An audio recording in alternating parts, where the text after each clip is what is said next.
Hi guys, Stoomboy, the MMA UK BJJ show. So tonight I'm joined internationally by, when I say internationally, obviously Ireland's what, an hour's flight away, but it's still international, so we'll go with that. So I've got Ciaran and Laura. Ciaran Brohan, is it Brohan or how would you say your name, Ciaran? Yeah, Brohan, yeah, that's pretty much bang on. It's okay, Irish people have to hassle with it as well, to be fair.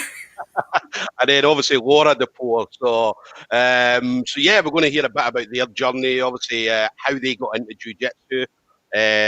Obviously their team T45 Jiu-Jitsu based in, I believe, Cork. Obviously hear a bit about that, and then just hear about their kind of visions for the future. So both competitors, obviously Ciaran being a brown belt and Laura being a blue belt.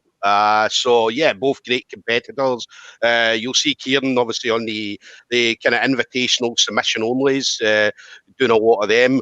We obviously have to mention Grapple Fest every 5 minutes. So I've got my watch timed, ready to go for 5 minutes. So that's obviously for Chris Thompson. So, and then obviously Laura as well. Laura's been obviously doing quite a lot of competitions through her white and through her blue belt. IBJJF comps as well. I mean, Laura's obviously been on the top podium for a few of them as well. So we'll hear a bit about that. So guys, Ciaran, Laura, thank you very much for obviously taking the time to speak to me. Thanks for having us. Thanks for having us. Yeah, not a problem. So how are you guys doing then? So Ciaran, we'll start with you then. How's everything in regards to lockdown been treating you? If we talk about something else,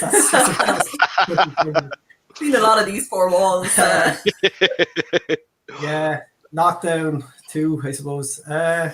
Trick boogaloo. Yeah, exactly. It's okay. I'm doing a lot of yoga. Well, a bit of yoga, and I'm one of the guys from the gym is dragging me for jogs once a week. So right. That's absolutely terrible because I hate jogging. Yeah, I hate not being good at stuff, but I'm terrible at jogging, and then jogging sucks as well. So it's just not fun. So there's nothing like me dying and the person who's jogging with me like keeping a nice pace about 3 steps ahead of me, and I'm just like, why are you finding this?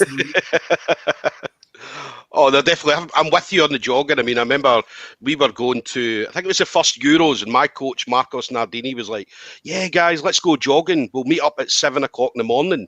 And I'm thinking, well, that's two things I hate, 7 o'clock in the morning and jogging. So, and I'm like, Marcos, why are we going jogging? Is there going to be people chasing us? And he's like, no, this just to get your cardio going. And I'm like, nah, it's not going to work, man. It's not going to work at all. So I'm with you on the jogging. As I say, definitely no jogging for me. I haven't quite hit that level of desperation yet.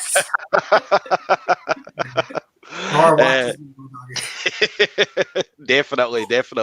And then what about you, Laura? Obviously, in regards to lockdown, I mean, what have you been able to get up to during the lockdown? I've been putting a lot of effort into moving up a weight class, to be honest. No, like my day job is managing a cafe and doing the baking and stuff for them. So I kind of spent a lot of the time cooped up, catering Ciaran's make-believe office. Right. So I did a lot of kind of playing around with that, and it kind of kept me sane a bit because jiu-jitsu is my mental figure stuff out. So I kind of took that energy and put it into how to figure out some recipes and stuff. So it was some bit of calm upstairs, but no, it's just been weird. Do you know what I mean? You kind of keep expecting to come out the other end of it or wake up and you're like, oh wait, no, this is reality now. Yeah. So, I mean, originally I remember when it first kicked off, they were talking about 4 weeks, or it was 2 weeks. Like in the UK, they said 2 weeks and we'll be back to normal, and that was what the 20th of March, or around about the kind of last week in March, and then here we are 8 months later, and we're still. We were actually due to be over at SGI in March, before it all kind of kicked off, and I had been speaking to the GP over, I think I needed a prescription or something, and we said to him, like, you know, we're due to go to Scotland, are we still okay to travel by plane? And it was actually him that said to us that he wouldn't go near an airport at the minute to save his life. And at the minute it was all still very kind of, it's only, you know, it's grand, it's not even really this side of the world. And we ended up like we took the advice, and then a few days later, Ireland totally locked down, gym closed. Like it was surreal, to be honest, you know. And we at the time kind of thought we were being maybe idiots not traveling. So, but yeah, so it's been really weird in one way. Kind of my brain is still in March. As I mean, it's been crazy. I mean, gyms. I mean, especially gyms. I mean, obviously, there's all this kind of scientific proof that health and fitness is good for you when it comes to obviously coronavirus and stuff like that. Yet nobody, politician-wise, seems to be listening to that. They seem to still have a single agenda. But it's incredible, like, to me, because I mean, obviously, if you're fighting any sort of sickness, you want your body in top shape. And then the quite severe knock-on effect of any of this, obviously, is the mental side of it. You know, you're not socializing, you're not out and about, your routine is gone, and obviously your number one fix for all of that is exercise. So I mean, you have this two-pronged instrument that we could all be utilizing that has been totally foregone, really, which is a bit, like, it's very disheartening. Kind of, you know, these are the people that are meant to be spearheading a coherent response. So yes. You know, we've all seen it on a lot of the social media pages and stuff. Like, everyone is kind of very much so singing the same tune and feeling quite let down. I mean, and I remember in Scotland, I mean, when just before we opened, I think it was around about the 28th of August, there was a lot of people, obviously myself included, we were sending emails to politicians, and they did a protest outside Holyrood, outside Scottish Parliament, and then on the back of that, they opened up for classes, but obviously solo classes, and so you were able to go in and obviously see your teammates and stuff like that, and kind of hang about, and then obviously shut down again. So I mean, did you guys have anything like that in Ireland? Was there any politicians being contacted and stuff like that? Would you believe over here sports kind of didn't feature as prominently nearly in it, and it was just kind of indoor and outdoor, and contact and non-contact were kind of the extent of the categories given. So I think a lot of sports over here, like not just jiu-jitsu, very much so just kind of ran with it, and we're kind of like, well, we're contact, so we're allowed work away. There was no kind of differentiation in the level of contact or anything. So I think people kind of saw what was happening in the likes of the UK and other countries around the world, and just kind of went, well, do you know what? They haven't specified, so we're going to take our own precautions. Like, we were very, very strict. Like, we were actually imposing more restrictions than what was actually recommended. We just kind of sat down. Our members have been amazing. Like, we sent out I think it was I did a me on it and sent out a 2,000 word document. I did not write the 2,000 word document. in a very friendly, it was all the friendly text that fleshed it out, to be fair. But it was just like, look, this is what we're going to do and this is why. But no, with regards government, it was very, very lax. So we kind of sat down and applied actual logic to the situation and went from there. So when they actually brought out more specific restrictions, we were able to actually double our attendance per class based on what they were recommending, which we kind of thought was insane. But we, you know, you can only do with what you're given. So. Definitely. And then, as I say, we'll have some questions throughout as well. People will come in and ask different questions. So first question then, who would win in a grappling match between you guys? Unfortunately, there's quite a lot of evidence. Come on, Ciaran. Laura tries to murder me. Like, there's photo evidence of the look in her eyes. Like, she actually just looks like. I'm pretty sure Laura Kinnock has a good few on her phone, thinking they'd be nice photos for us to have.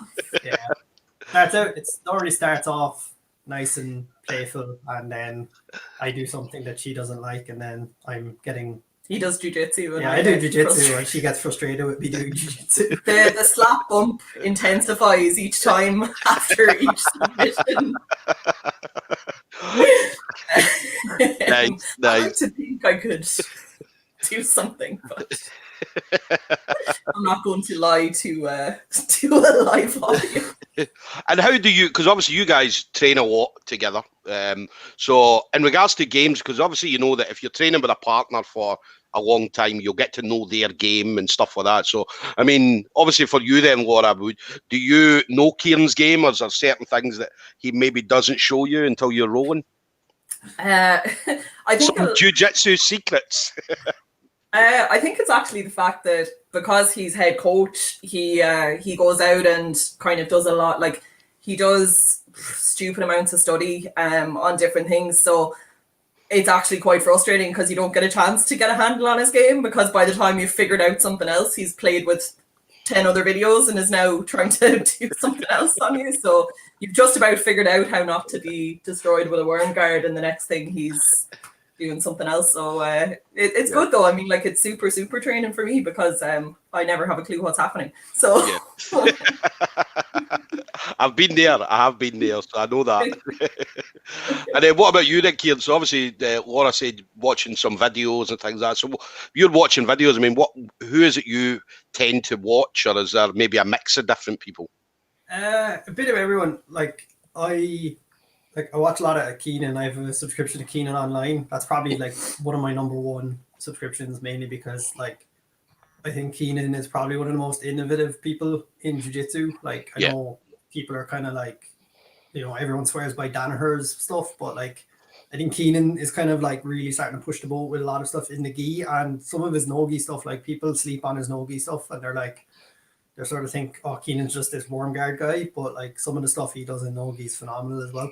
Yeah. And as well, I watch a lot of tape. Like, I study probably more tape than I do anything else. Like, I used to watch, I had a really bad habit when I was a blue belt and purple belt, watching instructional after instructional after instructional. Mm-hmm. And what I think was Joey Breslin, actually, he's an Irish black belt, and he said it to me. He was just like, stop watching instructionals, go watch actual people sparring. So I've just been, I try to watch on average. It's probably gone up now with not being training as much, but I think during a training week, I'd say I watch about 3 to 4 hours of video every week, just to kind of keep watching, like, what's basically trying to watch people's games, but actually watch them applying it in a role, not someone, you know. Yeah. And then what about you, Laura? I mean, who's it you? Do you watch videos? Do you watch a lot of videos? I do, to be fair, like, especially since, like, we've been living together, I get kind of I get the trickle down, because I'll be sitting on the couch and the next thing I'll be like, I'll just hear that, oh my god, wait, and I'll, what's that?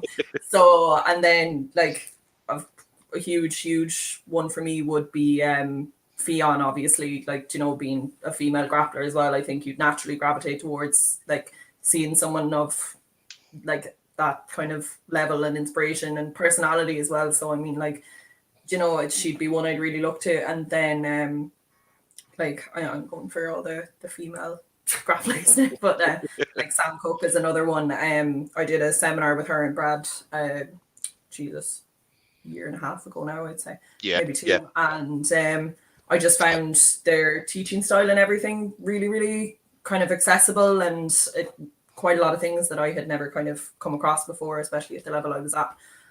So I've kind of kept up with them as well. And then, as I say, I get a lot of, I get shown a lot of Craig Jones things, and like Lachlan then again is one, someone that I would love.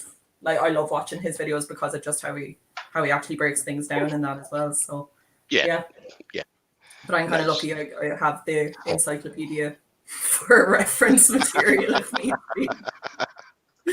And then Katie Hunter's MMA UK kind of reporter as well. So what do you think about Bryce Mitchell pulling off a twister after learning it on a 10th Planet tutorial?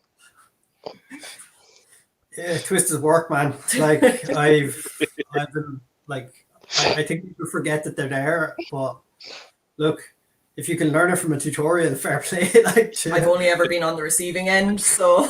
Do you know, I remember, like, a guy in my gym, Stuart Brown. So Stuart's a black belt judo. I think he's a high level judo, and I remember submitting him, I got him with a bread cutter choke, and he was raging. He was pissed, man. Obviously a higher belt than me. I think he's purple belt, but he was pissed, man. And then he caught me with a twister, and I was just like, what the fuck is that? Do you know what I mean? So, but, yeah, twisters work, man. I mean, it's the submissions, as I said, if the submission's there, then go for it. So 100%. I can still remember the first time I had one done to me. I was only training a few months in Dublin, and there was a purple belt, Attila, he's amazing. He's a lovely, lovely person. He helped me a lot at the beginning as well. Super, super tough. And I can remember him just kind of doing this and me not knowing what the hell was happening. And he just kind of stopped and was like, he's twisted. And I was just like, but yeah, it was definitely one of those kind of like, Jesus Christ, this jiu-jitsu stuff is really cool. Yeah. Nah, it's definitely good. I mean, as I said, if the submission's there, then definitely go for it. So, Joey Barton, any of you fight MMA or have any aspirations to fight MMA?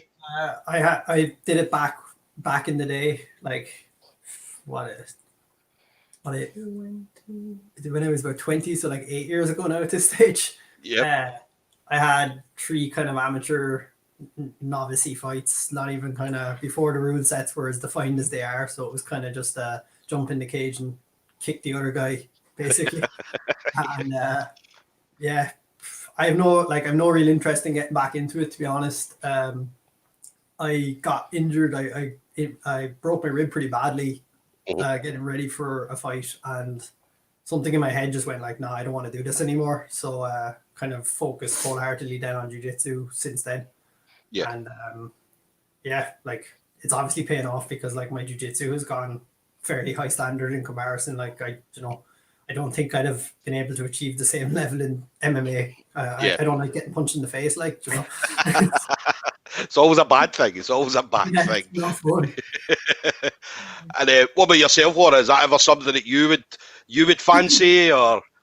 You'd be good at it. I have 2 younger brothers who have always been big into UFC, even before I knew what jiu-jitsu was. And when I started doing jiu-jitsu, the 2 of them, all right, were kind of pushing me straight away, being like, "You'd be great at the MMA, all right," because I'm a hothead, I suppose. Is the only one.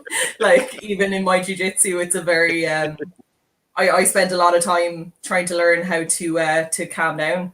And it was actually like I was picking Tom Halpin's brain about it one day when I was training with him about how to chill out and and he kind of, since then actually, it was probably the first time that I kind of accepted it. He was kind of he told me that kind of your personality comes out in your jiu-jitsu, and if that's your style of jiu-jitsu, that's your style of jiu-jitsu. But so I suppose it's kind of that's since then I've clicked a bit more into, no, I'll stick with my jiu-jitsu. But there was a little inkling there, especially for a while at the start, because of as I say, my personal attributes of having zero chill. You're making yourself sound a pure angry woman here, but you're definitely not.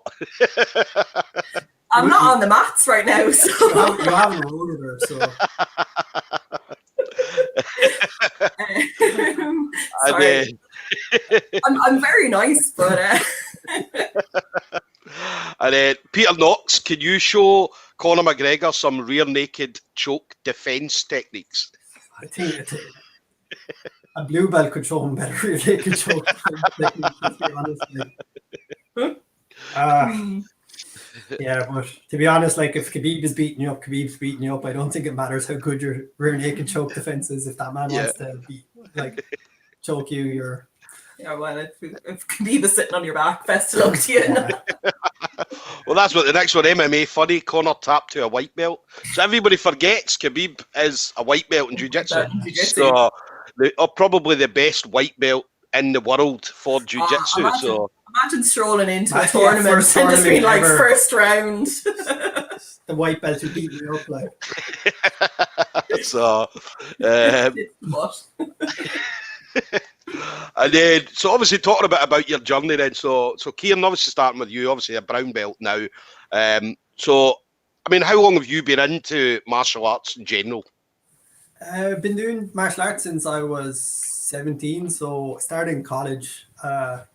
Basically did sports the whole way up through like secondary school level, and just decided I'd try something different. There was an MMA club in the college I was in and a judo club. So I started the two of them side by side and basically did about a year of no-gi / MMA without kind of any real kind of aspirations in doing anything major. And then I'm pretty sure the guy who was coaching me was just like, right, that no-gi stuff is useless.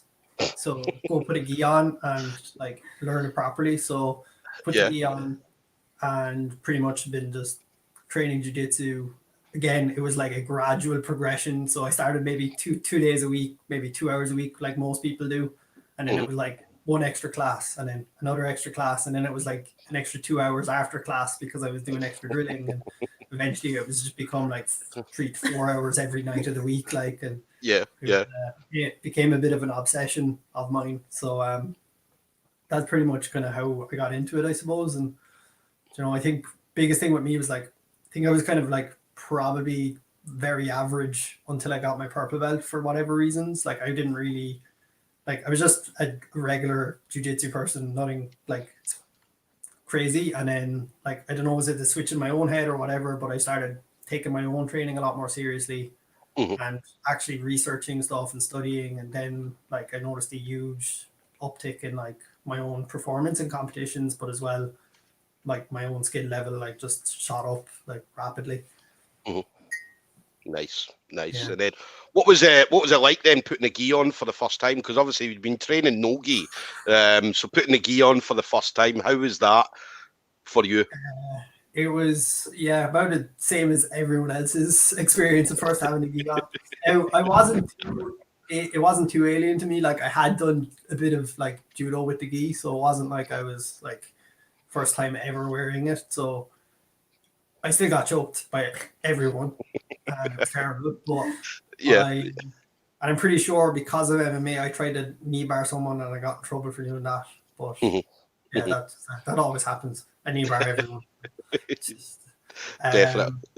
But yeah, no, it's a bit of an eye opener, and like I think that's kind of part of why jiu-jitsu, like it always is like that with me. It's like there's always something, like I always train with someone and they lose something and I'm like, I didn't know that.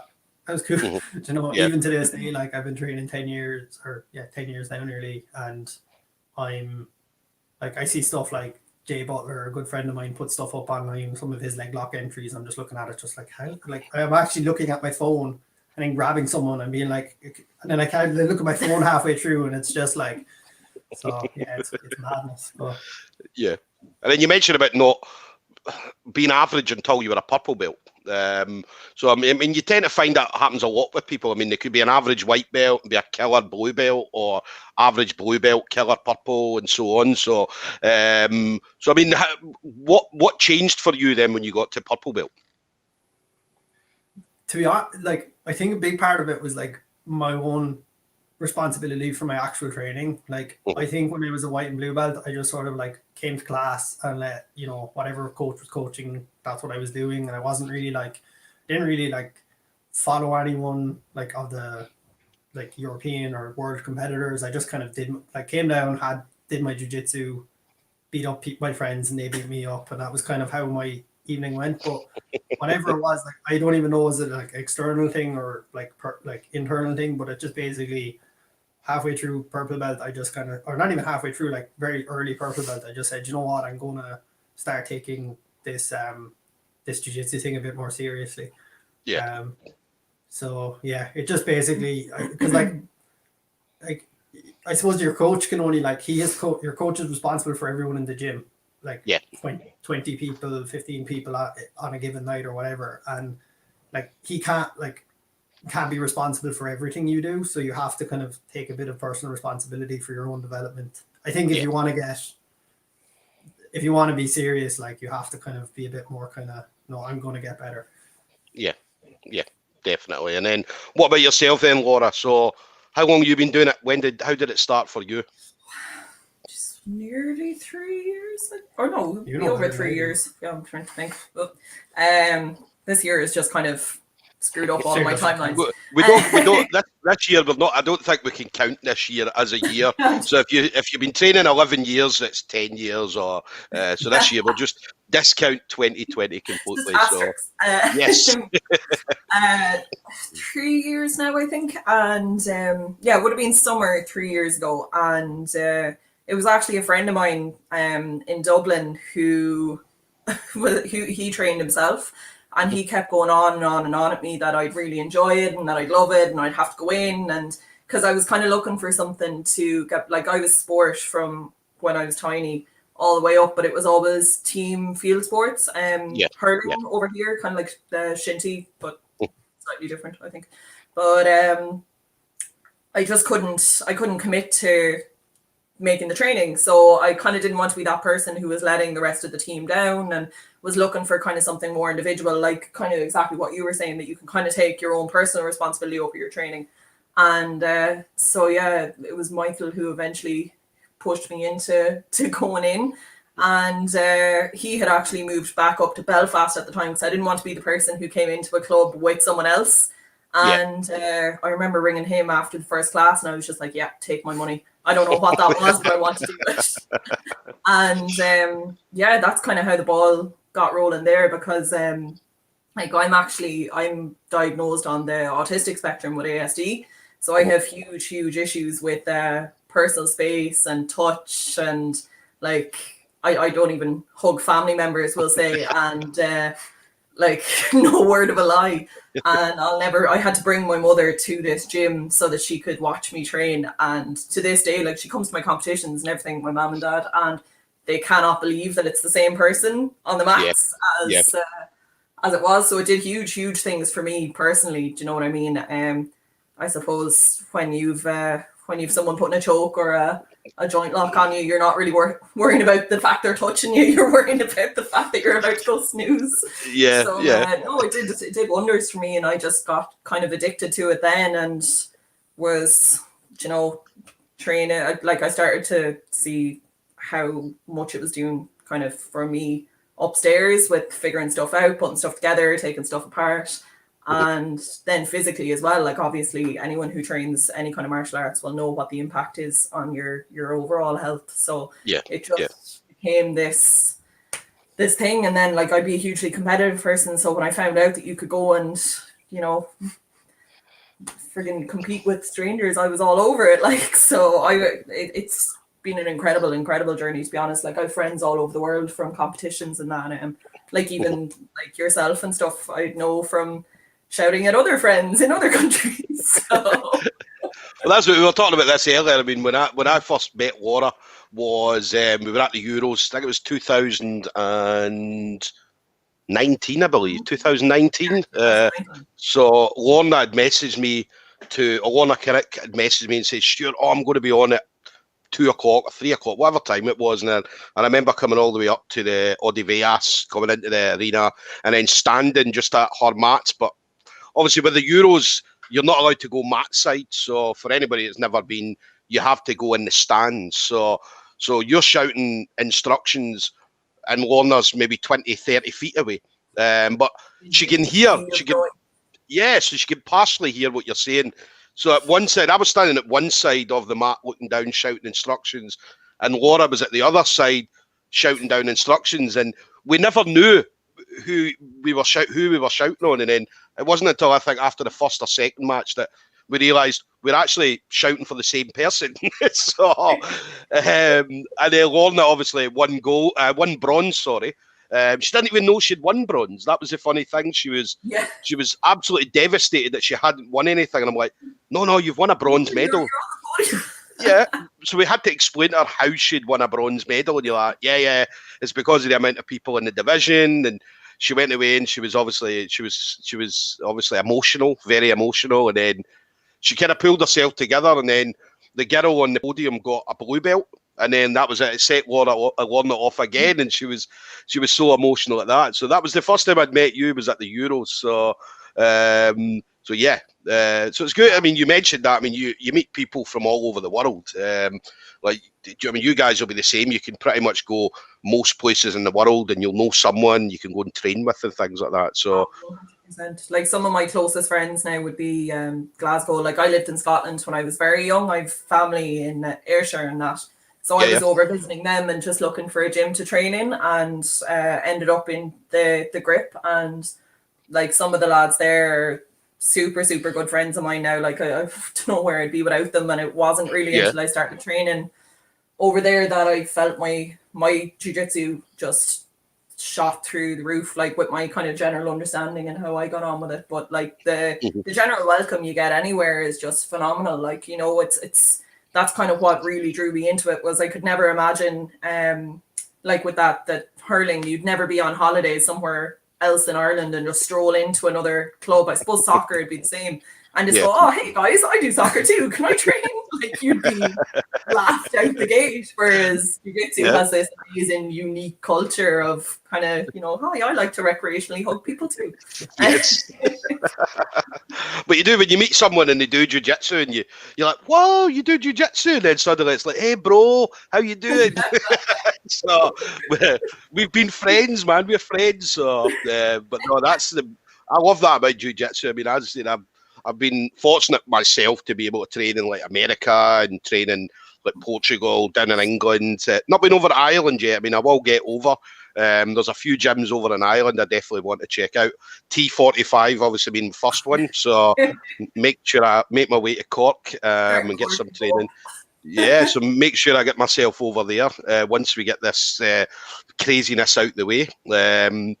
So then in regards to competing, because Ciaran, I know obviously you do a lot of kind of invitational submission onlys and things like that. Again, just want to shout out Grapple Fest for Chris Thompson. so yeah, I mean, in regards to competing, I mean, was competing always something that you wanted to do, or was that something that just happened? I actually hated it until purple belt. Well, no, blue belt actually, late blue belt. I think I finished college and I was kind of like, right, I have a bit of spare time, so let's make an effort with the competing. And the club I was training with at the time they don't really compete. Like it was just never something that was really pushed. And I think it's like if your coach doesn't really compete, there's no onus on the individuals to kind of compete. It's kind of very hard then to kind of rev yourself up if you're the only person going out from the club. So it kind of like, I think I made a deal with myself that I was going to try to do 12 competitions over 12 months. And I think that was kind of the start of it, whereas like I did that and then I was like, that wasn't too bad. So let's do like more next year. So I think the worst I ever did was 3 competitions in a month, and it was just like back to back to back. And it's just like it's just time and experience. Like the more you compete, the less of an issue it is. Like I don't really like at this stage, like Laura will even tell you, like whenever we like even at Grapple Fest or any of those shows, like it's like I just go into world of my own and I'm just humming away to myself while I'm warming up, and then like it's just like it's not like the nerves used to be a huge factor, but now it's kind of like, well, no, I'm like, even if I lose or I don't do well in the match, I'm still kind of like, look, I'm still enjoying the process of going out and doing it, because I'm always going to take something away from each match, like, you know. Yeah. I mean, do you have any superstitions, or you know how some people like to do different things, some crazy stuff? I mean, I watched there was an MMA guy fought a few weeks ago, and for the UFC, and what he had was like crystals, and he put different crystals out, different stones, and so he done absolutely crazy shit. So so anything that you do, apart from obviously you mentioned just kind of humming away at yourself and stuff like that. You bring your belt for Nogi. Oh yeah, even when I compete in Nogi, I have my brown belt in the bag. Don't know, no idea why. It's always been a thing. And I have to walk out to Africa by photo. If it's not Africa, it's just not going to be a good enough for me. Like, any times I haven't done well, it's because my walkout music wasn't Africa. Right. Like I've also not done well when it has been my walkout. But it's by no means a foolproof system. But I mean, everybody's got something. As I said, everybody has something, whether it be as their favourite music that you can walk out to or you can listen to on the headphones and stuff like that. So everybody's got something. And then What about you, Laura? I mean, you've obviously we've seen you on IBJJF podiums and things like that. I mean, you're kind of well travelled as well. So what about you? Was competition, was that something that you wanted to do? Oh yeah, 100%. Like I did my first competition 3 months in, and got subbed by something I didn't even know what it was at the time. Or actually, well, yeah, no, it was she was trying to Kimura. I just got sat on essentially for 5 minutes, and she was trying to Kimura, and then I eventually managed to wiggle out of that or tough it out, and then I'm pretty sure she guillotined me then. But my mom actually was at that, thinking my shoulder had dislocated, and I remember coming off the mats and my mom being prepared with the, the parent speech of, look, it's okay, you don't need to do it again now. Like, you tried it. And I was sitting there going, that was class. So, that bug kind of hit very early on with me for competing. And I just kind of wanted to do as much as I possibly could. And I'd say I one really fun, probably the maddest thing I've ever done, to be honest. I was over visiting a friend in Canada for a week. He'd be one of my best friends from college. And when I was over, I was like, well, I'm not going to go to the other side of the world and not find somewhere to train while I'm there. So I looked it up, and Toronto BJJ was 10-minute walk from his house. So it was like real stars aligning. And so I planned to go then when the IBJJF was on in Toronto. So went, trained twice a day in Toronto BJJ for the run up, and they, like most jiu-jitsu clubs, welcomed me in with open arms. Like anyone who's traveled and trained elsewhere will know the story there.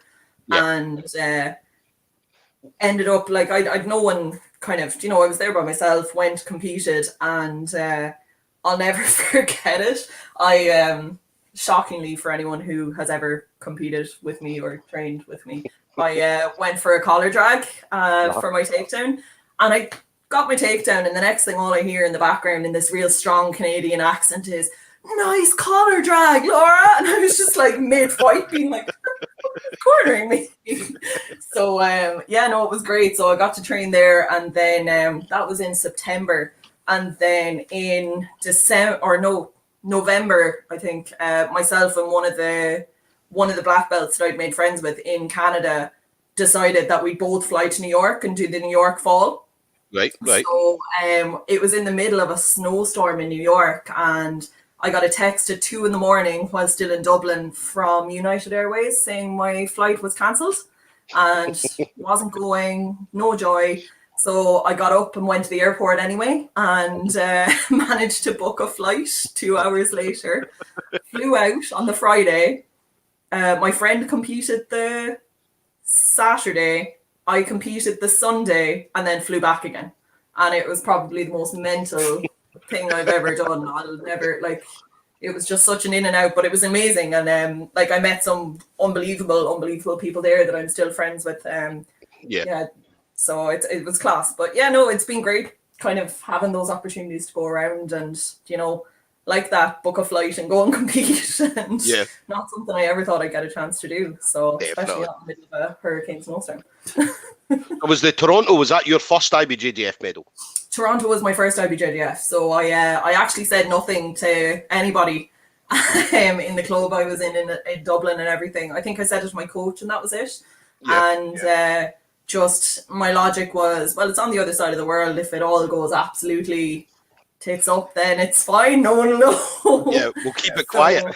Yeah, exactly. So, and I actually ended up, I fight medium heavy, and there was no one medium heavy, there was no one heavy, but there was a girl by herself in super heavy. So I was just like, feck it, I'm not going to fly all the way over and not have a match. I bumped up then, and the two of us got our match. But it was great. It was absolutely fantastic crack. But even getting the training in with Toronto BJJ, it's George Brito is the head coach there. Fantastic training. Anyone who's ever in Canada, I couldn't recommend it more. It was amazing. So that experience, along with competition experience, then was just phenomenal. And my logic was kind of, well, if I've done it by myself, I can do it with people now. was grand. It was great. It was great crack. So yeah, I did that, then the New York, and then the Dublin. I did the Dublin a week after getting my blue, so that was terrifying. Yeah, it was good though. And then what about you? Any superstitions or that for yourself? I'm going to sound like a maniac by the end of this, but I actually listen to Take Me to Church before I go on the mats because I operate on quite a tightly wound system, so I actually try and bring myself back down as opposed to hype myself back up. So I'm standing on the edge of the mats, kind of like chilling my way on.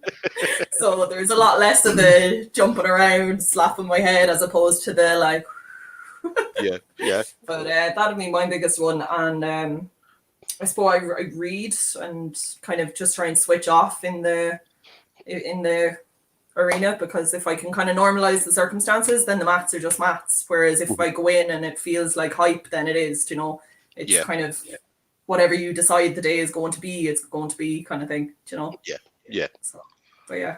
See, I don't know. I love to go in and find my opponent. Now, I'm notorious for this. I go in, I find out who I'm fighting, and I'll introduce myself. Hello, I'm Stuart. We're going to be fighting in an hour's time or 2 hours' time, man. And then I'll kind of warm up next to them and stuff like that and get ready. And then as I'm going onto the mat, I'm looking over and I'm like, are you ready? Are you ready? Do you know what I mean? And I mean, like, people always ask, like, why do you do that? Because there's been some opponents, I mean, I've went on and some opponents have been winding up on Facebook for like 2 weeks and 3 weeks beforehand just to get right into their head. And I always say it's when they get to the jiu-jitsu fight, they're angry, they're pissed because they've had me on their case for 3 weeks, 2 or 3 weeks. So yeah, I mean, I love going in and just jumping about and getting all hyper. And so when you're ready to go, man. Chill, happy zone. Like when my head is at its quietest when I'm on the mats. So yeah, nice. Although I won fight, I think it was actually my first competition I ever did in Scotland. Mm-hmm. It was in I think June, and I went in training at the Grip on the lead up because I was staying over there to visit family, and we were doing positionals, and I ended up on. Like we got in ready for positionals, and I was on Amy Lyons' back, who I was due to be fighting at the weekend. This was a Wednesday, we were fighting on Saturday. Then Gaz, then, you know, there was a pause, he was saying something before the positional started, and I was just on Amy's back and I'd be like, we're fighting at the weekend. And she was just like, what the fuck? And I'm like, yeah, it's nice to meet you. So that's probably the oddest one, all right. But I suppose I just kind of switch off. Yeah. You're kind of the same. You don't do an awful lot of looking up or anything, do you? Not really. I try not to.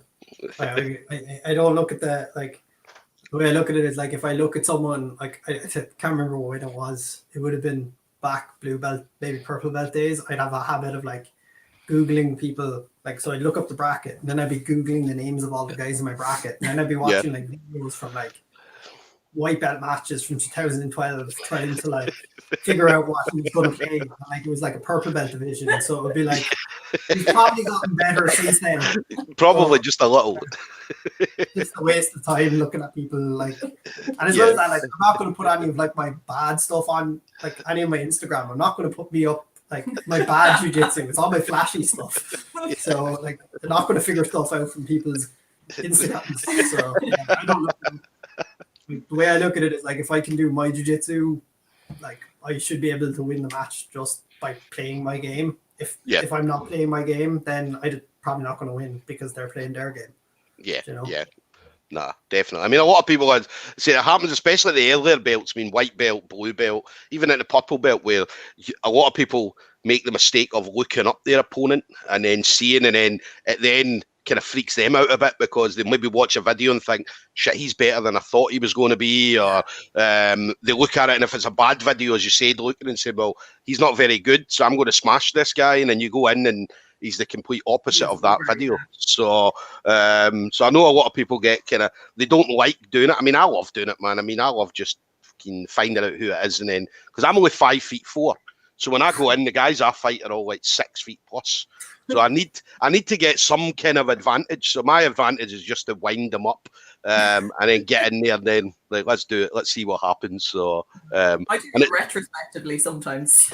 If it all goes tits up, then I go and look and go, look, they're actually really good. I did really well.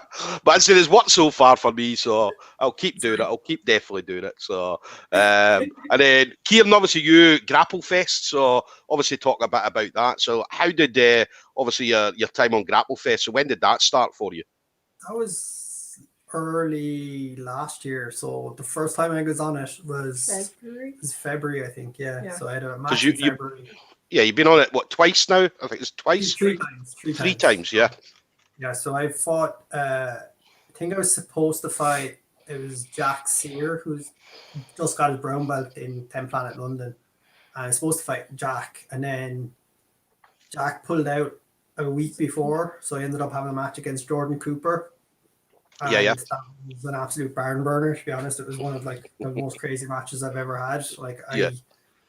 So like Jordan is like really good at like crab ride back takes and berimbolos and stuff. So basically, like I tried to leg lock him and it went badly within the first 30 seconds, and then he landed on my back. So there was like 3 minutes of me having Jordan on my back, and like I don't know, he nearly choked me like 5 times within those 3 minutes.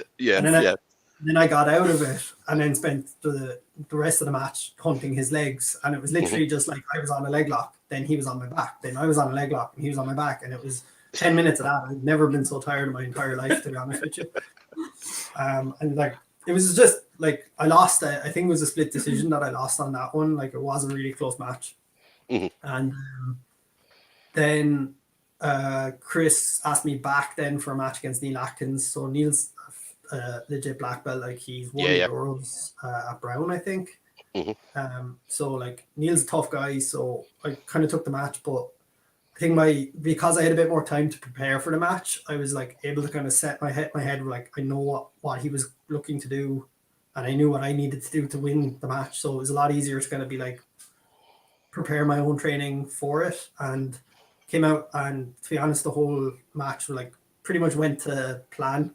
I actually thought I was going to finish it within the first 2 minutes, but Neil is like an incredibly tough guy. Like he toughed out like every submission I threw at him. So and then my third match was against Danny Hughes. Danny Hughes, and again it was a brilliant match. Like I was just like I was pushing the pace. I heard from a few people, they said that I won it, but it was again I think it was a split decision that Danny. Grapplefest is like based on submissions. So he had like what the judges deemed the most like submission attack the closest attempt with the submission. So he won then with the split decision. So it's been pretty cool to be like, I suppose like you see Grapplefest, it's like it's up there with Polaris in terms of like the big shows. So, like to be kind of up there with those guys who are like, you know, really high level jiu-jitsu guys. Like pretty sure Danny, pretty sure he submitted everyone he fought before me in Grapplefest. So, like going the distance with someone like him is kind of a big, like, because like I suppose at the end of the day I'm like, my gym is like, we're a young gym, like my gym is quite young, and like my training partners are all like, you know, like blue belt. We've 1 or 2 purple belts, like blue belts and mainly white belts. So like I do go to the HQ in Dublin, and I train with other people around Cork, but my training partners like day to day wouldn't be the same standard as some of these guys. So it's kind of cool to be able to kind of like put my own stamp on in public and just, you know, show that I'm actually decent. Definitely. But no, listen, definitely excited to see you out and about again. So hopefully it won't be too much longer before we see you either at Grapple Fest or even SGI. I mean, you were over for the SGI before as well. I was due to fight in that 16-man, I think it was, with what's his name again? Shawnee Stewart won the 16-man. That was one beforehand. So like, a couple of really good guys like Graham was in that as well, wasn't he? And Graham. A few other Graham McCleston, But I think I'm actually like I haven't a clue when it's going to happen now. But I was I basically messaged James saying we weren't going to be able to fly due to all the pandemic stuff. So he kind of basically said, whoever wins the 16-man, I get first shot against him. So that's a match against Shawnee. So we'll see when that happens. Yeah. I haven't Shawnee as well. I mean, Shawnee just got his black belt there as well. Just, I think it was about a couple of months ago now, or a month ago. So, yeah, obviously, fantastic brown belt he was. I mean, it's fantastic through all his belts. So, it'll definitely be a fantastic match to watch, the two of you going at it. So, Shawnee's one of these guys as well. I mean, whenever you watch Shawnee, he's just... I mean, yeah, he's no emotion. You have no idea what he's going to do, because you look up and you think, is he trying? Is he not trying? Do you know what I mean? But then, yeah, I mean, it's, yeah, exactly. I mean, it's just completely blank. So it's just like an ice cold killer, which is like most guys. I mean, most guys, brown belt, black belts and things like that, you've absolutely no idea what they're doing until you're getting woke up off the mat or you're tapping for something. So yeah, definitely a good match. Hopefully we get that on the first SDI back. So we'll see. Obviously, I'm pretty sure we'll have something in place maybe early next year. So we'll find out from James about that. So and then what about you, Laura? I mean, any kind of thoughts on you doing maybe submission only competitions or anything like that? Gets her knee fixed. I'd love to be honest. Yeah, no, my knee is kind of, I'm just waiting on a second MRI now to see whether or not it needs the surgery. But if it does, it should be fairly straightforward. Anyway, it's not a full tear, so yeah, we'll see. But assuming that's all fine, no, I'd love to. I'd absolutely love to. My biggest problem I find with it, and it's part of the reason why one of the reasons that I really like to go for the IBJJFs and that is because like I compete medium heavy. So like under 74 kilos in the gi and under 71.5 no gi. So it's a tough weight to find women at. Yeah. You know, a lot of the time I find that I'd be like, I'm heavier than him, like, you know, so like a lot of the time I find it kind of hard to get opponents in my weight class. So and I've tried to cut down to middle to make it a bit easier, but for some reason my body hits 70 and is just like, nah, that's it, but sorry. Yeah.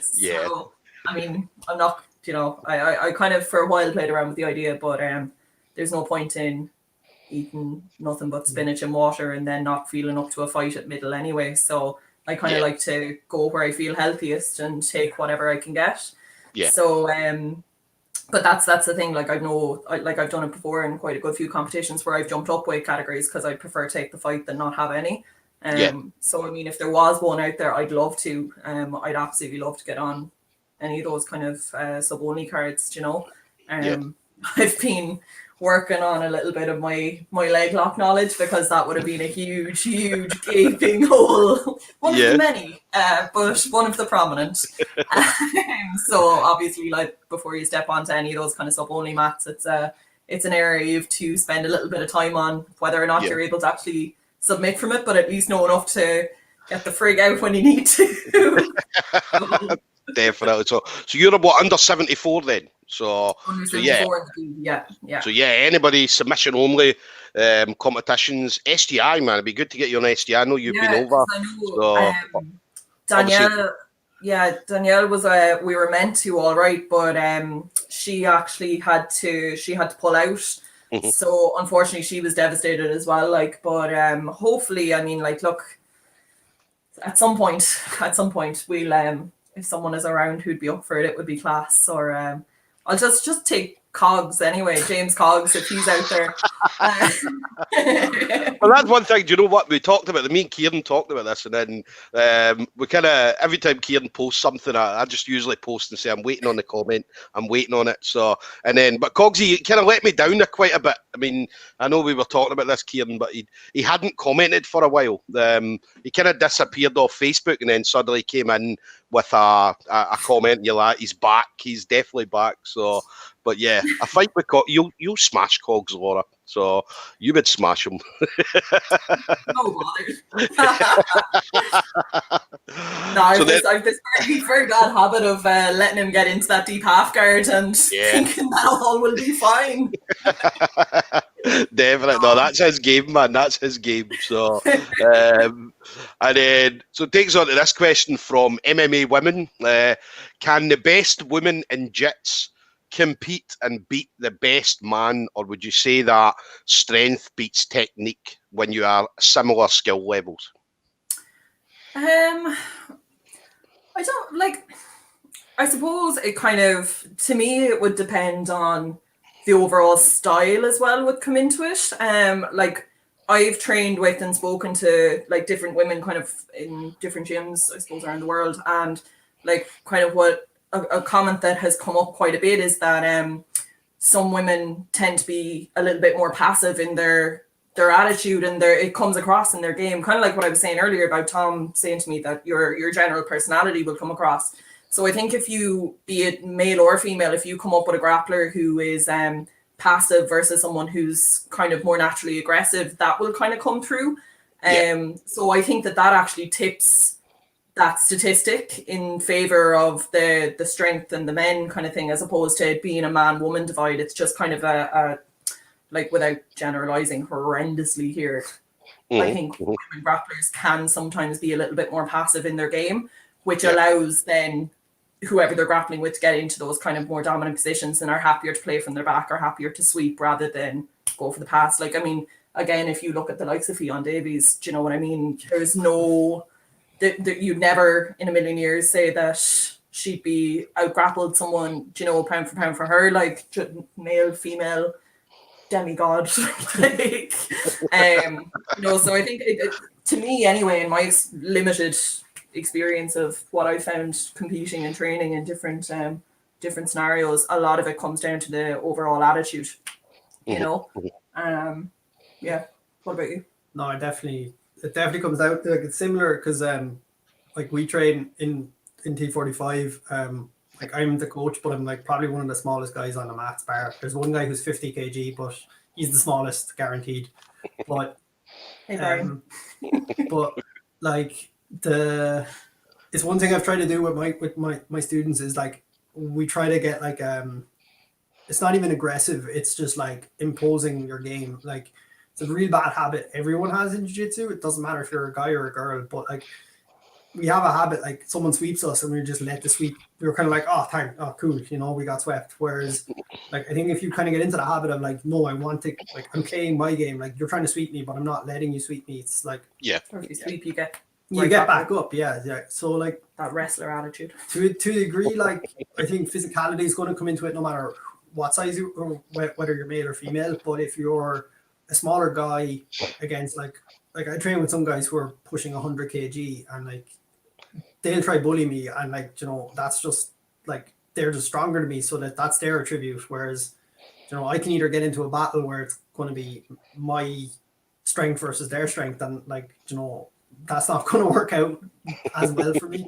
Whereas if I start playing my game, which is normally like, you know, I'll just start throwing stuff at them so fast that they just can't keep up with the pace, and that's kind of, you know, everyone's different, like, so it's kind of like if I'm rolling with guys, like, I mean, you know, from that weight category that I'm in, I come up against a lot of guys that are my similar weight, so I don't have the, you know, oh well they're bigger than me thing a lot. And like that's again kind of part of how I would play is I'm not going to sit in my bum, I'm not going to let the person with that strength advantage, we'll say, in that more dominant position, that they have gravity on their side, that they have whatever. So it's that kind of push forward attitude. And then if I'm on top, if I pass guard and I'm into mount, they'll struggle to get out of it, because then you're applying technique as opposed to just brute strength. Do you know what I mean? So you can take away their kind of, you're limiting their options based on the position that you're kind of pushing for, if you know what I mean, as opposed to just accepting that there's a disadvantage there and kind of playing off it. Yeah, definitely. And then class basically is what I'm saying.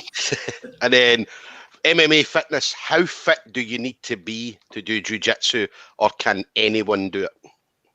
Anyone, in my experience. You don't need to be fit. Like, we've had people come into the gym who haven't been, like, they're older, like some of them have been older and some of them just haven't been in the best shape, and they've come in and they've lost serious weight. Like one of them, as far as I can remember now, I could be misremembering now, but I think he was about 100 odd kg when he came in, just below, I think. And I think he competed, like he's not the youngest lad either, and he came in and he competed in his first Grappling Industries as under 70 or under 75, I think.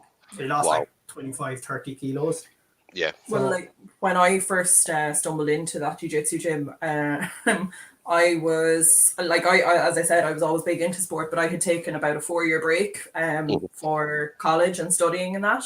And that whole Freshers 15 urban myth had become a lot more than that and had stuck around. And so like I was 90 kilos when I started training jiu-jitsu, and wasn't at my healthiest or anything, and just dove straight in with it. Like I didn't join jiu-jitsu for wanting to lose weight. I kind of hadn't realized that that's where I was until I started thinking about competitions and weighing myself.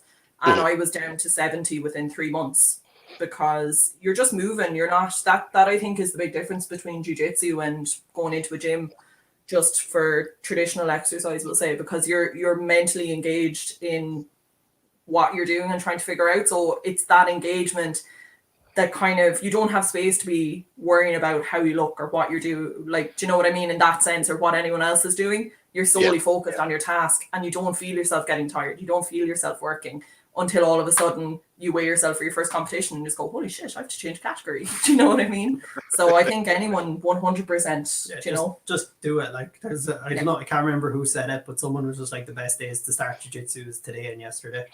Yeah. No, definitely. I mean, my own personal one, I mean, when I started jiu-jitsu, as they'd been 5'4", 127 kilos, and then I think after 6 months I was down to 97 kilos.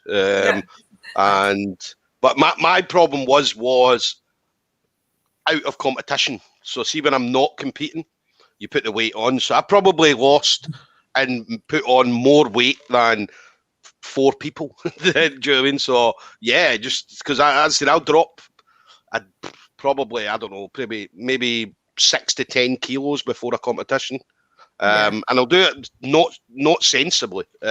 Just I'm like, well, I need to be under 100 kilos, so I'm going to do what I can to get to under 100 kilos. And we went to the first Euros. We went to, me and one of my teammates, Peter. Peter was trying to lose about 8 kilos as well, and we sat on an exercise bike all day, every day for 3 days with a what do you call them? One of these suits, for sweat. Yeah.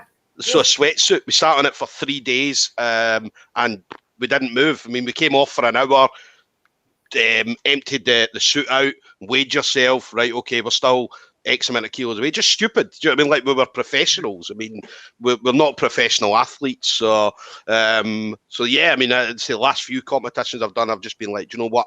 Whatever weight I'm at, just go for it. If I win, brilliant. If I don't, I've had a nice holiday. So so that's the way I look at it now. So so what about you guys? In regards to losing weight, I mean, because obviously I'm presuming both of you have had to cut at some point. So I mean, what's the sensible weight cut in jiu-jitsu? Like, I can you Calum, I suppose, actually. Yeah, I have I've started working with Calum. He's one of the, like, he's actually training under me in T45, but he's a nutritionist and PT, and he's just started helping me out with my diet there. So like, before that, I was kind of like, I knew kind of what I had to do. I think the biggest thing with me is cutting out carbs. Like, once I cut out carbs, I just seem to lose a few kg. Yeah. Now I'm the most angry person on the planet for that week. But like, I can cut down. Like, I'm normally under 70, but I can make 65 by cutting carbs. But Laura, it's not pleasant. Laura gets the cranky person for the food. Especially not when Laura's bringing cakes in and stuff like that from work. You're talking about baking earlier. That's why I started working with Calum, was because I had gone up. I hit nearly 80 kg after the first lockdown. So I'm making most of that was toasties that weren't my doing. So I'm making a serious effort to not let that happen this time around. Yeah. So what would you say then? I mean, I'd say for me, I mean, 8 to 10 kilos is ridiculous for a jiu-jitsu competition. I mean, MMA fighters, some MMA fighters don't even cut 8 to 10 kilos. I think 5 is kind of my max. I think 5 like is kind of like, I sit at about 68, 69. So like, make 65, it's like 4 kilos. So it's that's probably pushing it. Like, and I normally try to do it over about 2 weeks. I wouldn't try to Like if I have to do it over a week, it's just it's actually quite hard because I'm light and I don't carry a whole lot. So that like it's almost harder for people that are lighter to lose weight. I find sometimes to make weight because like there's less to lose, I suppose. Yeah. I've always just kind of gone with it, like since I started competing that time, because when I started out, obviously when I was 90 kilos, I was super heavy, and then just the category started moving as I started training more. But it was just kind of the attitude I took with it, and like same with like I teach the women's class in T45, and as the girls have started to want to start competing, like that question comes up quite a lot about weight and stuff, and like it's just something that I've quite a strong stance on. Of you train, you need to fuel yourself to train well and feel well while you're training. If you're feeling good in training, then you're doing the right thing. If you feel a bit sluggish or you don't have the energy, then look at your diet, change things up, look at your water intake and do it that way, but don't look at the scales. And then about 3 weeks before the competition, look at what you're at and register for that competition or register for that class. Unless it's like, unless it's you're Grapple up Fest or Polaris or like potentially SGI. Like I went to, like I was supposed to do 65 for SGI.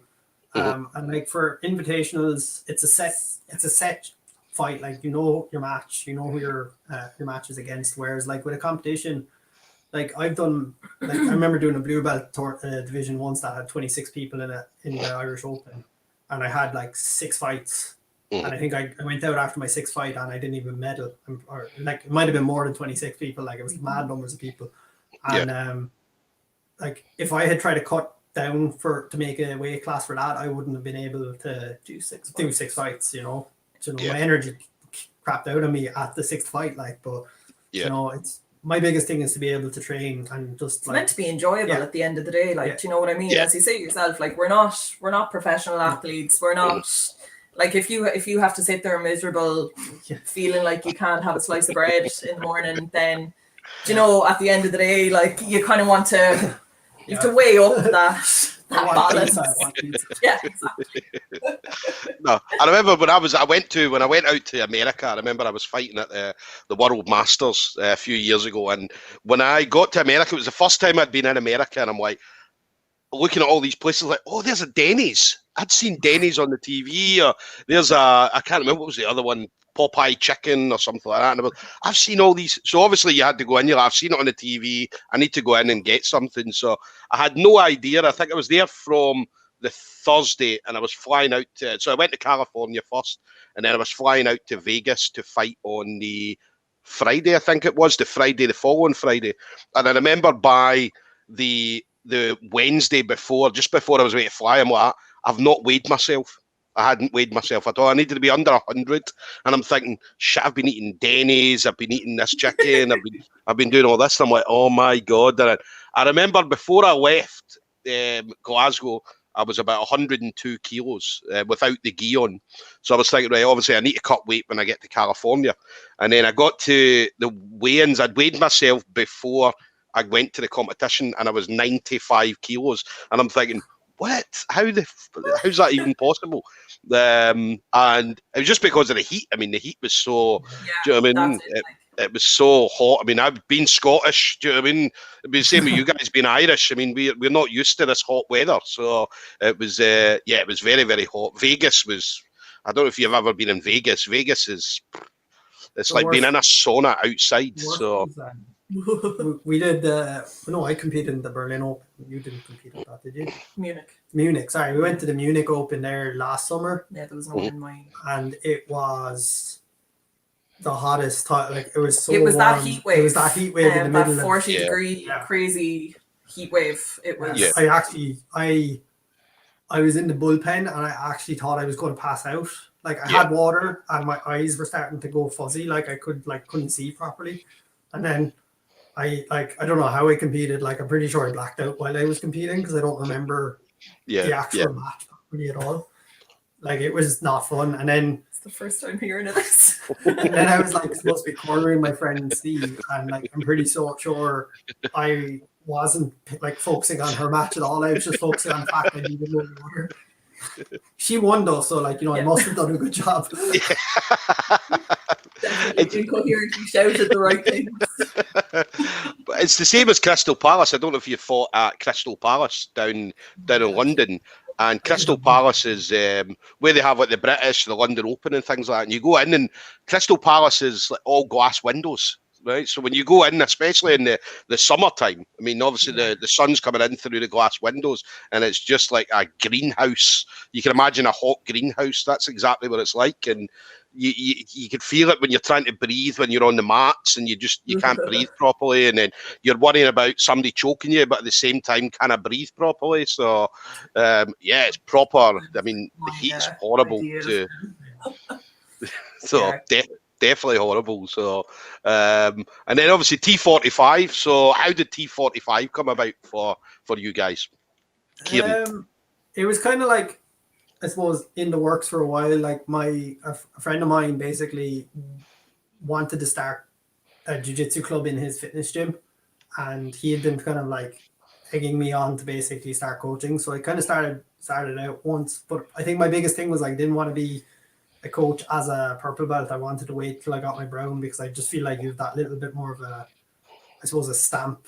Like, I don't mind people coaching at blue and purple, like, but I think running a club, it's like just that little bit more experience, I suppose. Yeah, just to be able to actually, like, because I think you're more responsible for people's jiu-jitsu when you run a club, whereas like when you're a blue belt, you can just kind of coach away, or if you're a purple belt, you can just coach the class. You don't really have to worry about the club's development. And it just kind of, to be honest, it just kicked off. Like it started, and it was like, I remember doing a few months of it where it was just like 2-3 people on the mats, and then we did our first beginners kind of course, and from there I think like we've over 60 members now at this stage, and it's just kind of keeps building.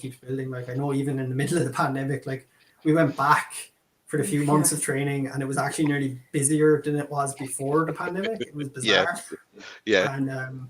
And it's just kind of like, I suppose one of the things was like, I always wanted to, like, I really enjoy coaching. It's one of these things. It's like my own competing is like one thing I really enjoy, but like seeing other people progress and seeing other people improve and figure stuff out, it's kind of like you almost get like double the kick, where you see a guy like he hits a move, and you're like, yeah, you know, it's that kind of little bit more. I showed them that shit. that. Exactly. Look, it works. Yeah.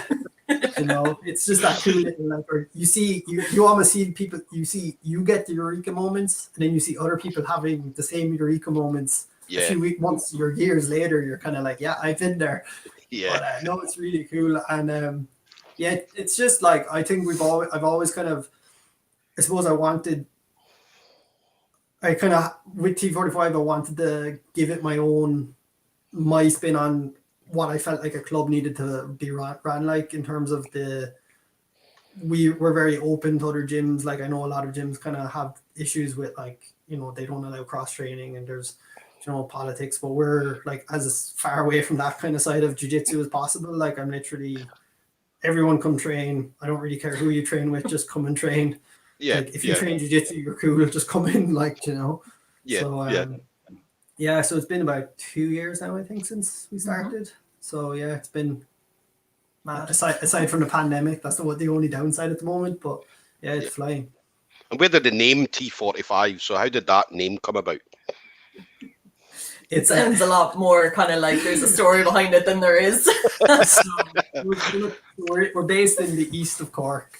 Mm-hmm. So I was going to call it East Cork Jiu-Jitsu, and I was like, no, that's too much like East Coast. Darryl O'Connell's going to come down and kill me, so I was like, I'm not going to call it that. So I decided the area code is T45.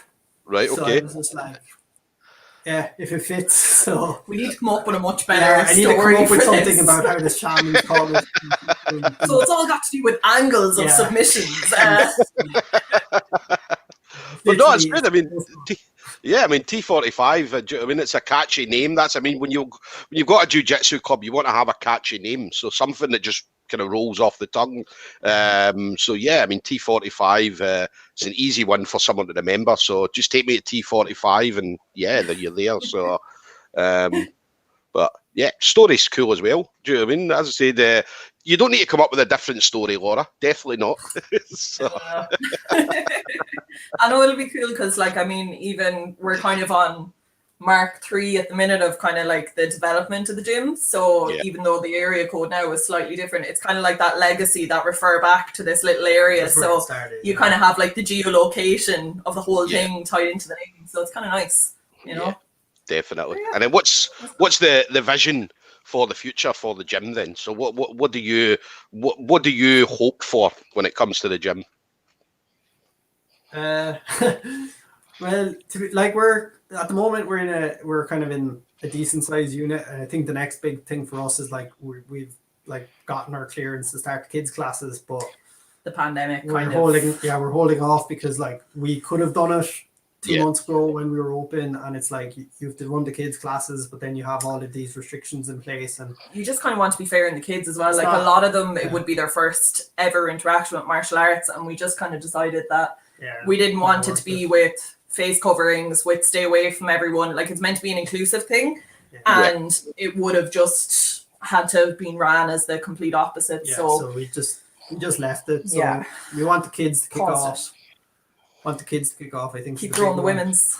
Yeah, we actually, to be fair, Laura runs our women's, and we've probably one of the strongest women's team. I'd argue in the country at this stage. Like it's a huge, not strongest, sorry, but largest. Strongest, strongest is the wrong word. We're very young, but the attitude has been really good. Like we've had quite a, like I think there's 13 women on the books now, and it's nearly 20. Yeah, it's nearly 25% to the club's members, which is great. You know what I mean? And again, you don't see that. You don't see that in gyms at all. I mean, especially like our gym, there's maybe 2 or 3 women, and the same with most gyms. I mean, most gyms you go to, there's 2 or 3 women. So to have like 10 plus women on the mat is unbelievable. So that's it. Like, and it's the kind of the fact that it's like regular women as well. The attitude is the attitude. Like, I'm not saying there's a bad attitude with other gyms. There isn't, but like it's almost like when it's because the girls are there. There's almost like there's an element to look in it. Like you kind of have to have the right women come in and manage to stick it out. And it's kind of when you make that breakthrough of 4, 5, 6 consistent girls, it makes it so much easier for other women then to come in, because there is this kind of culture of, oh, well, there's other girls here. I'm not mad for wanting to do this, you know, because it is that it's a very male dominated sport, like, do you know what I mean? So it's just trying to break through that initial little level, which thankfully we've done. Like, it was just me on the mats for quite a long while. And initially the plan was that I wouldn't actually train at T45 because we thought we might kill each other. No, she'd kill me. But yeah, my plan, like when I lived in Dublin for years, and that's how I managed to, when I came down, I actually picked my house so that it was about 500 meters from a different jiu-jitsu gym. And then I proceeded to pay 30 quid in a taxi to come out here.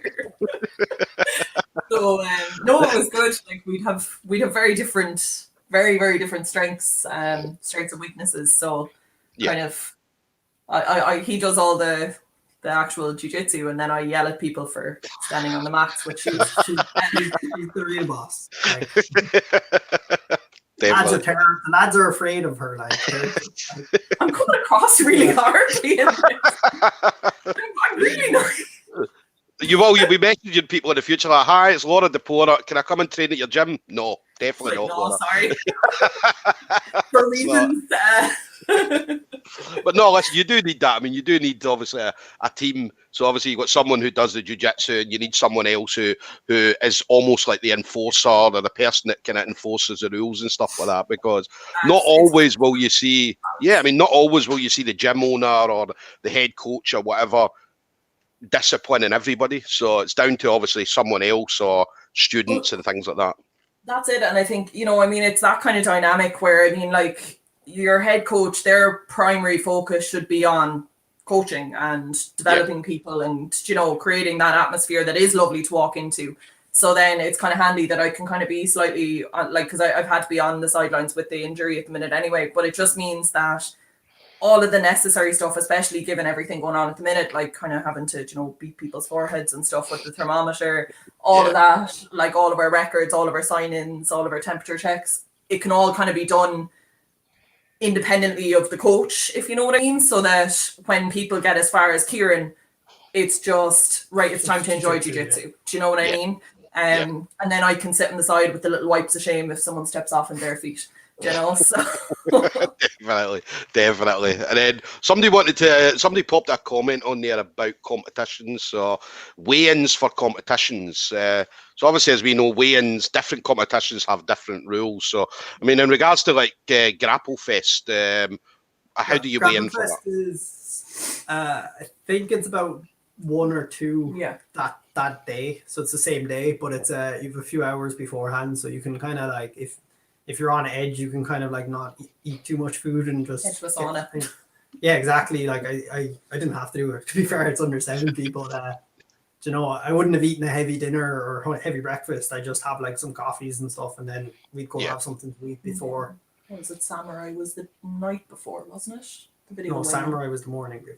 Was it or the night video weigh-in? There's 1 or 2 then. Yeah, like, there's been 1 or 2 day befores or night before ones as well, where they're probably the more frustrating ones because like I'm a lighter guy, but they were under 80 or something, weren't they? Or 85. Yeah. Samurai was under 85, I think, and I'm pretty sure. Well, who did I fight? I fought Dominic Dillon actually. Yeah, I fought Dominic Dillon, and Dominic's like, I'd say he's like a heavier lad. Like I don't know, he wasn't even that heavy for that. But there was another one I did where it was under 80, and the fella I fought was he had cut to make under 80. So I was just like, this guy, 10 kilo difference. There's a photo of him helping me up off the floor in at one stage, and like her arms look like different, like it looks like he's my dad. Like it actually just, the arms are just like, what is going on here? Like, it's just, so like I suppose, it's either it's normally the same day though, to be fair.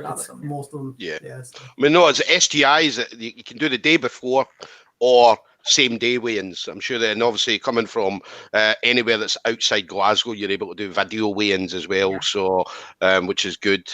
IBJJF is, Laura, as you know, I mean, IBJJF's a bit of a nightmare because you might not be fighting until 4 o'clock that day, and the weigh-ins are half an hour before you're due to step on the mat, so you've got no time. So IBJJF is horrible. It's same with a lot of comps. I mean, a lot of comps do weigh-ins just as you're about to step onto the mat, which is never a good thing. And they do it for kids as well.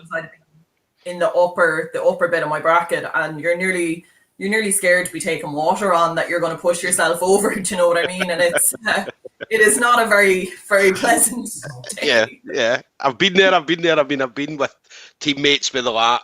I need to have a drink. I need to do this. I need to do that. You're like, no, you need to weigh in first. No, just give me a drink. I'll be fine. You're like, no, you won't. You weigh in and then you can drink and eat whatever you want. You've got half an hour. So, but yeah, I mean, IBJJF's crazy. I mean, I know they're talking about changing the weigh-in time. So maybe doing it like especially for the likes of the Euros and stuff as well. You're trying to be on your top form.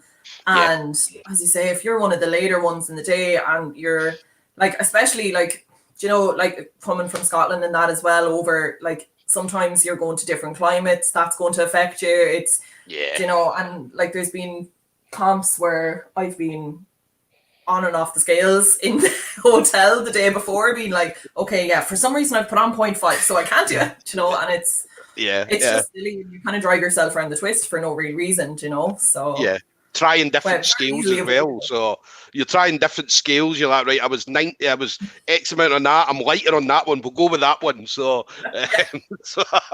if their scales weighs heavier, I'm screwed.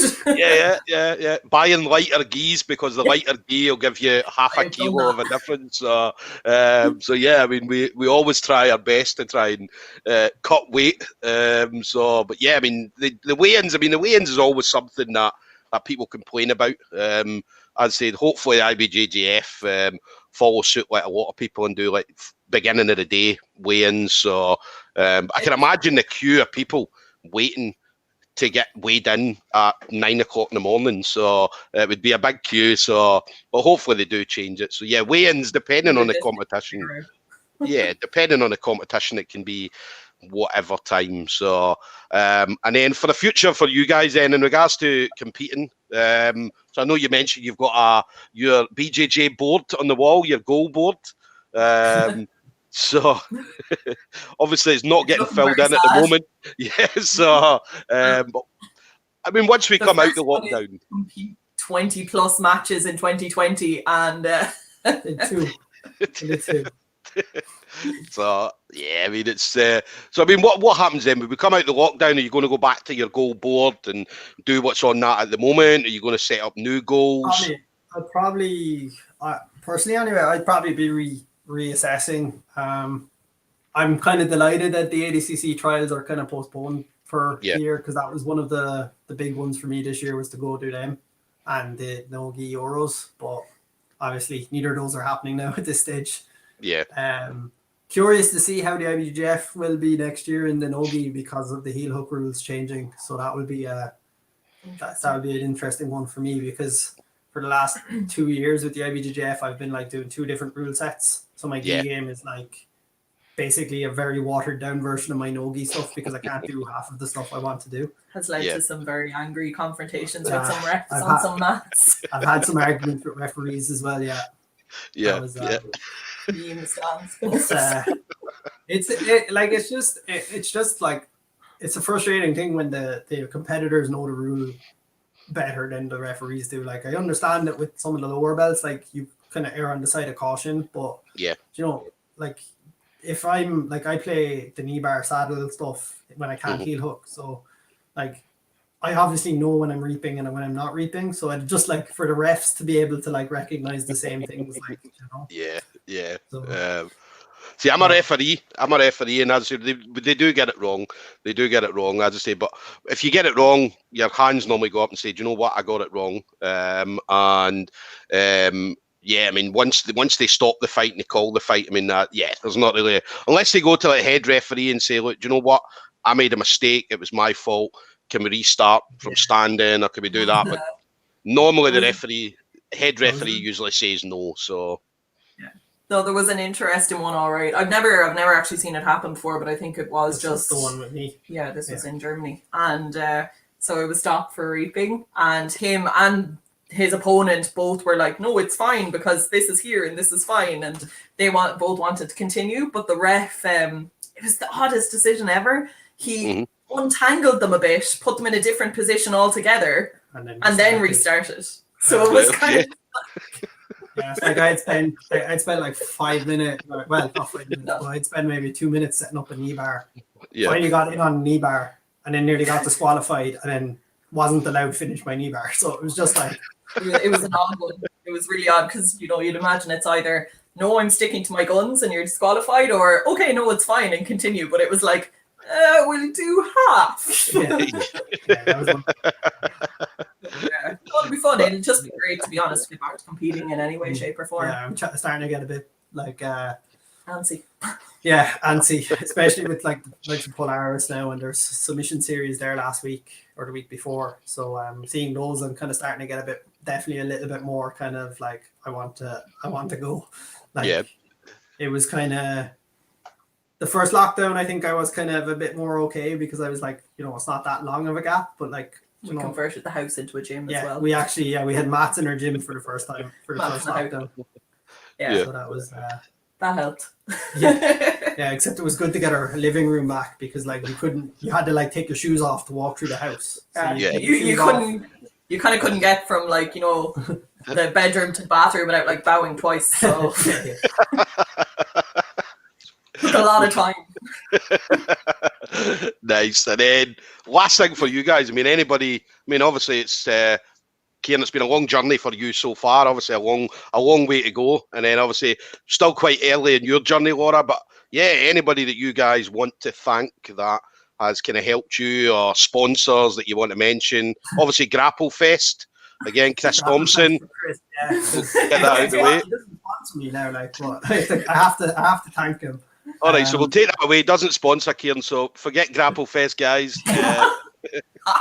VHS, like, I don't know, can you see that? They're my main gear sponsors. So if you're interested in buying some gear, VHS Europe, absolutely fantastic gear. Literally the the best kimonos I've ever worn have come from them. Yep. And Progressive Fitness for my nutrition and strength and conditioning, and Browner as well. Oh yeah, Browner. Sorry, BJJ Strength Camp. So I have another strength and conditioning coach who does jiu-jitsu specific stuff with me. So he does a lot of work with kind of, I suppose, undoing the jiu-jitsu body. So all of the stupid rounded shoulders we have, all of the undoing that kind of stuff. So it's kind of with the sponsors in terms of like people who've helped me. I suppose have to give Andy a shout out. Oh yeah, like Andy is Ryan. The head coach of our affiliation, Andy Ryan. Like I'm sure you know him. Man's an absolute legend. He's been pretty fantastic this entire time with the whole pandemic. Like he's been there for any questions I've had, or any kind of like, what should I do in this scenario? He's been kind of fairly on the ball with, and it's good to have someone who's, I suppose, kind of leading from the front with everything, because like, it's uncertain times for everyone at the moment, and I'd definitely be going insane if I didn't have someone to bounce ideas off, aside from like I do bounce ideas off Laura, obviously. But yeah. And then what about yourself, Laura? Anybody you want to say thank you to? Jesus, loads of people I would say.